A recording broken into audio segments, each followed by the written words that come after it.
साईं बाबा की अदालत। एक छोटे से गांव में एक गरीब चौकीदार रहता था। उसका नाम रामू था।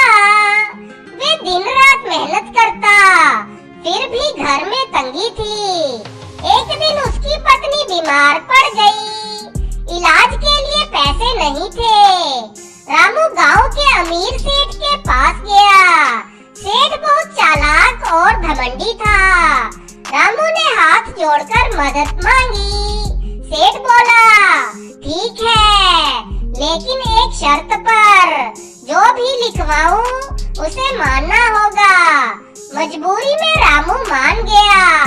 सेठ ने एक कागज लिखवाया।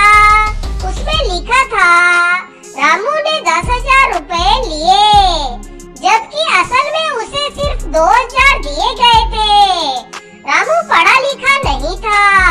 उसने बिना पढ़े अंगूठा लगा दिया। समय बीतता गया। रामू ने मेहनत करके पैसे लौटाने शुरू किए।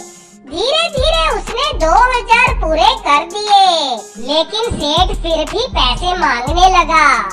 सेठ बोला, तूने 10,000 लिए थे। रामू हैरान रह गया। उसने कहा, मैंने तो सिर्फ 2,000 लिए थे। सेठ ने कागज दिखाया। रामू की आंखों में आंसू आ गए। गांव वाले भी सेठ के डर से चुप रहे। कोई रामू का साथ नहीं दे रहा था। रामू निराश होकर मंदिर गया। वहाँ साईं बाबा की मूर्ति के सामने बैठ गया। उसने रोते हुए प्रार्थना की, बाबा, मुझे न्याय चाहिए। उसी रात उसे एक सपना आया। साईं बाबा बोले, कल पंचायत बुलाओ, सच खुद सामने आएगा।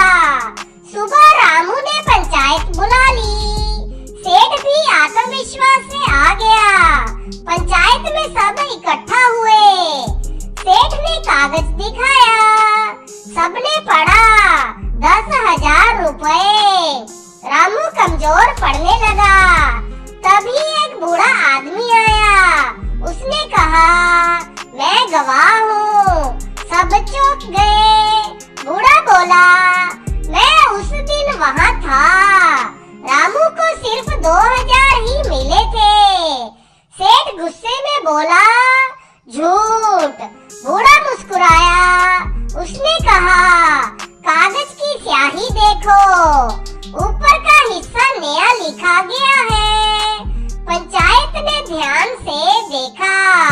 सच सामने आने लगा। सेठ पसीना पसीना हो गया। आखिर उसने अपना अपराध कबूल कर लिया। गांव वालों ने उसकी निंदा की। पंचायत ने फैसला सुनाया। सेठ रामू से माफी मांगे और दुगने पैसे दान करे। रामू की आंखों में खुशी के आंसू आ गए। उसने बाबा को धन्यवाद दिया। बूढ़ा आदमी गायब हो गया, जैसे वे खुद साईं बाबा थे। शिक्षा, सच्चाई देर से सही, लेकिन जीतती जरूर है।